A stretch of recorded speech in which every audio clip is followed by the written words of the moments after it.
Hey guys, it's Jade here. Welcome back to my channel. I thought I would join in today. Today's Tuesday, and I thought I would join in on the lovely V Love and Crystals.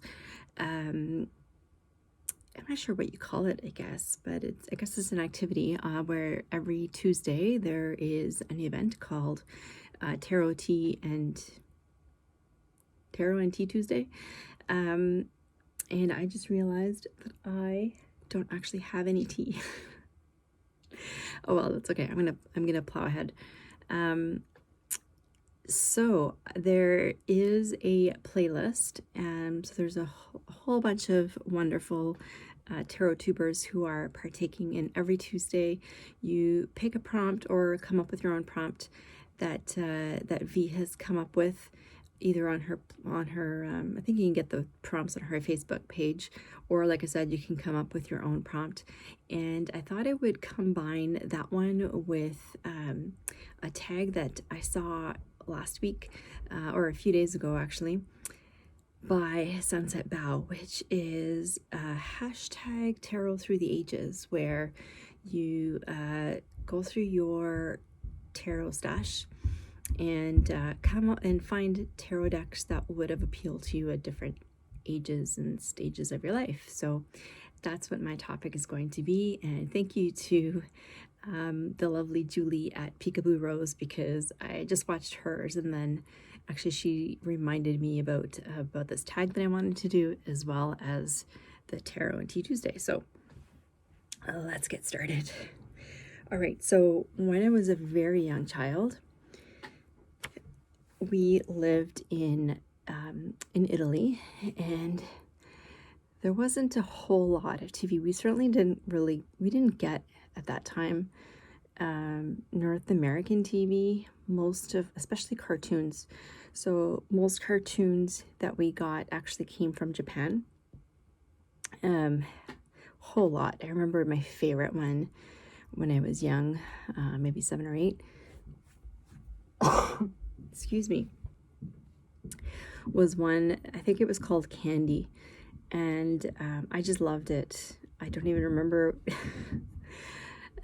what the premise was, but there was that one, and then there was another one that had to do with outer space, and a third one again, which I can't remember what it was, but anyway. So I loved Japanese cartoons. I love Japanese artwork. The thing that I always found really weird is that most of the characters didn't actually look Japanese. They looked white. Like Candy was a blonde girl, and they all had these like giant eyes. I certainly don't have big eyes, but they all had these giant eyes, and she was blonde, and I just remember she had a little heart shape in her hair, and I used to draw her all the time, as well as some of the other cartoons. So in terms of tarot decks that I have that would have appealed to me back then, this would be one of them. This is my trimmed version of the Mystical Manga Tarot.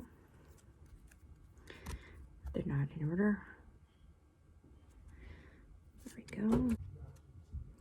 Okay, these are not in order, but let's see if I can move them a bit closer. But this artwork would have totally been my jam.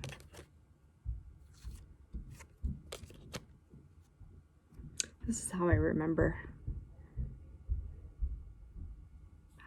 them. Let's see if I can focus a little bit better, maybe. Anyway, I won't show them all. I do have a walkthrough on my channel, so do feel free to check it out. Like I said, I did trim them, and yeah, so that's one. The other one that would have appealed to me along the same lines, because you'll notice a theme in terms of the artwork, but is this popular deck, which is called the Crystal Visions Tarot. Again, I did trim the edges, and I also edged it. But along the same line, like, this is just totally the art that would have appealed to me back then.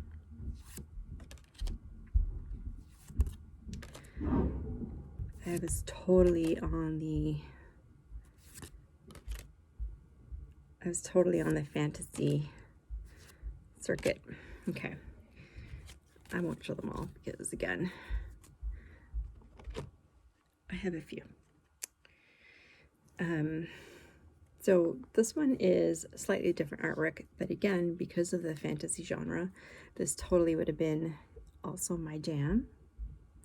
And this is, of course, the Everyday Witch.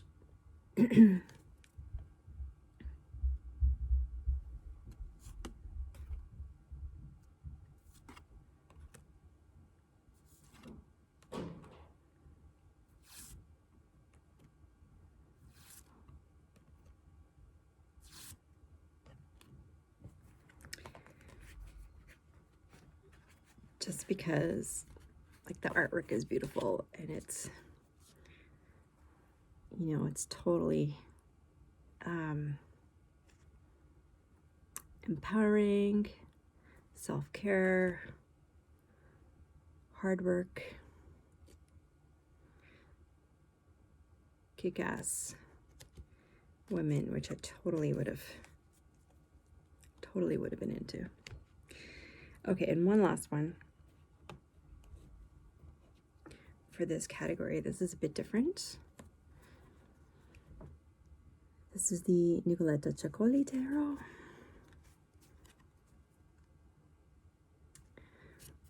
So this one is different, and this one would have appealed to me simply because of the dreamy quality. I was a dreamy kind of kid.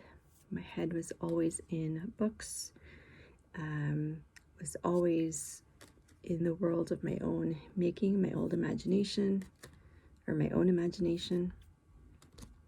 And this totally would have been something that would have appealed to me. And it still does, obviously. Okay, so when I was a little bit older, so still, you know, maybe a very young teen, maybe 11, 12, 13 kind of thing, there are the decks that would have appealed to me would have been not super far removed from that, from what I just showed you. But again, I was still very much into the fantasy. I read nothing else but sci-fi and fantasy. So this is the Wizard's Tarot. And again, this would have been totally my jam. The artwork is a little bit more grown up than the Crystal Visions.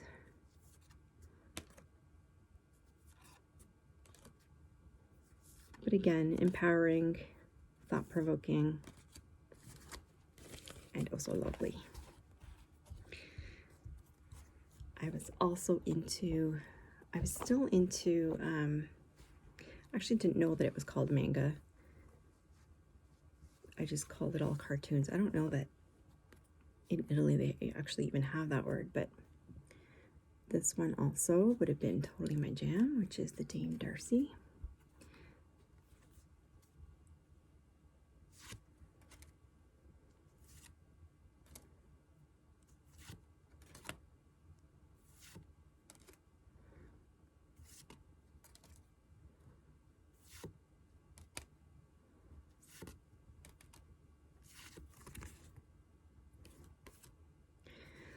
Love, love, love. Again, you know, a little bit, well, I don't know that it's more grown up than the Crystal Visions, but just would have appealed to older teen me. And somewhere in between there, I wasn't sure which category to put this. But this one here that I have, that I originally bought for my daughter, which she's not going to get. And if you're curious as to why, check out my my walkthrough. But this is the Modern Wiccan Book of Spells. And when I was going through a whole lot of trauma, violence, helplessness through my life, this deck with all the attached spells that came with it would have been amazing. It would have given me a sense of being able to take back some power when I didn't have any at the time. Okay, so I won't. Again, I do have a walkthrough, so I won't go through all these. Okay, and then finally, one more. Actually, two more, sorry.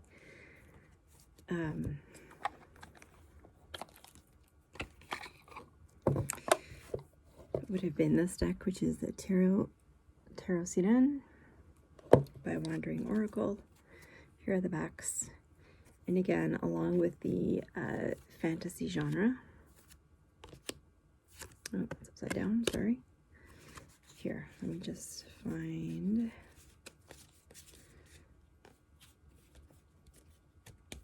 There we go.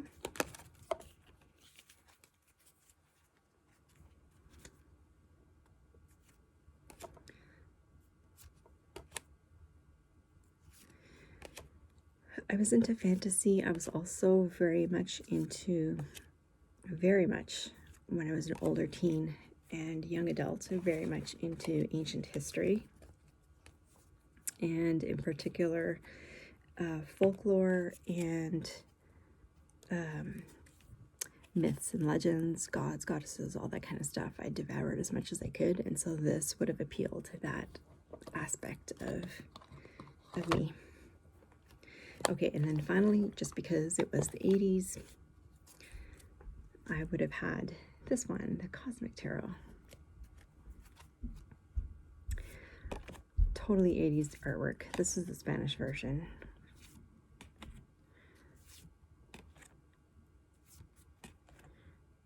Very Rider-Waite Smithish, but adore the art.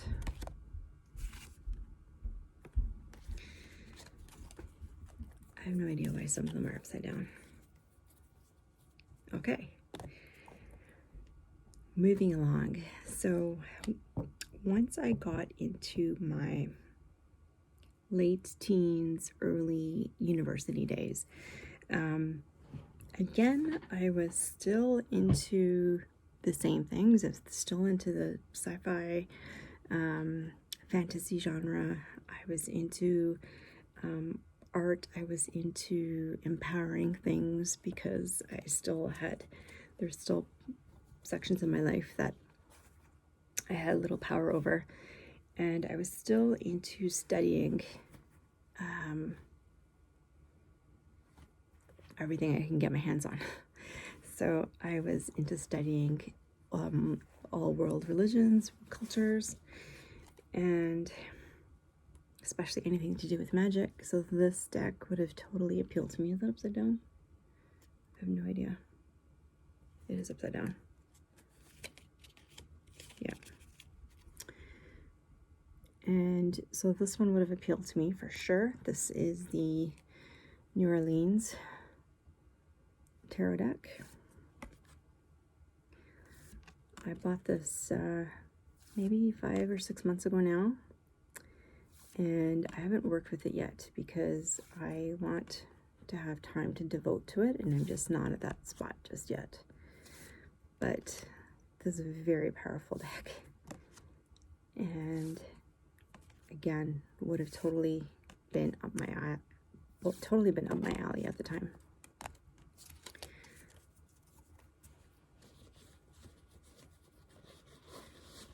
Again, I won't keep repeating this, but I have a walkthrough of all of these decks on my channel. So along the lines of empowering things, this one also would have been just a girly thing for me. This is the Mystic Mundy's tarot deck, and this is empowering, bright. It's kind of a minimalist, more minimalist tarot than one would be used to, but you know, things like this totally make you think.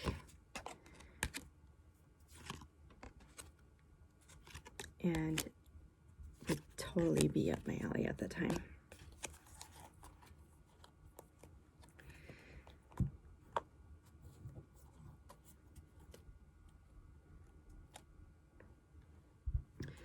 the Fountain Tarot.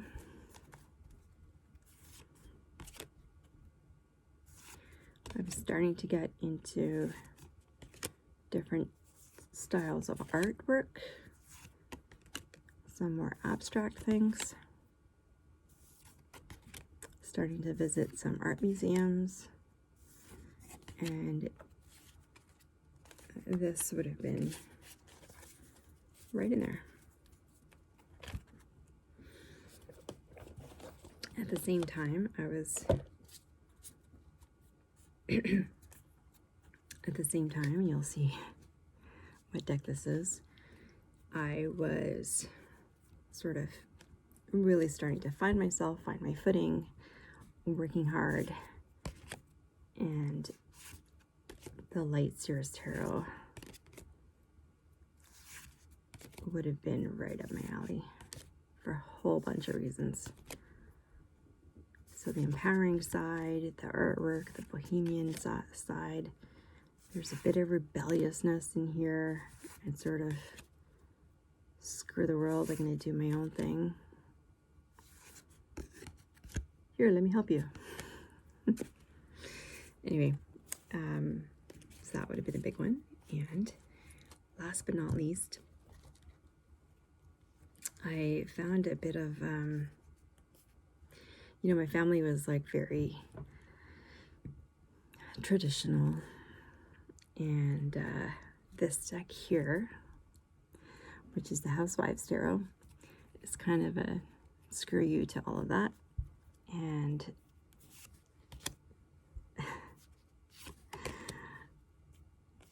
I would have bought this, and I mean, I did buy this in a heartbeat as soon as I discovered it, but as a young adult,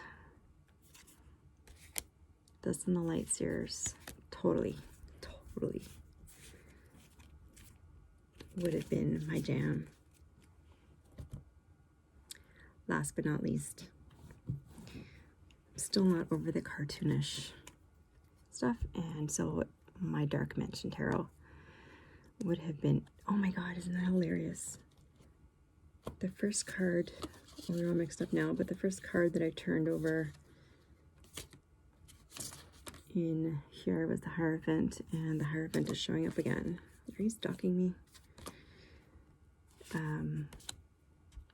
This is one of my favorite Three of Swords cards. It's gorgeous. The one in the Light Sears is also amazing. But anyway, again, just love the art style. Everyone says this is Tim Burton-esque. I guess I can see that. But love it. So that, my friends, is it. Yeah, so I know I showed a whole lot of decks, but those are the sort of the 3 or 4 in each sort of age and stage that I would have, that I would most likely have gone for. And I'm curious about yours. So this was a whole lot of fun to do this tag. I hope you guys join in, and also join into the Tarot and Tea Tuesdays. And like I said, there's a playlist, and I'll link it down below. And please do watch all the other videos. And please join in, because I'm loving watching the videos as well. Please give this video a like and subscribe, and I will see you next time. Bye.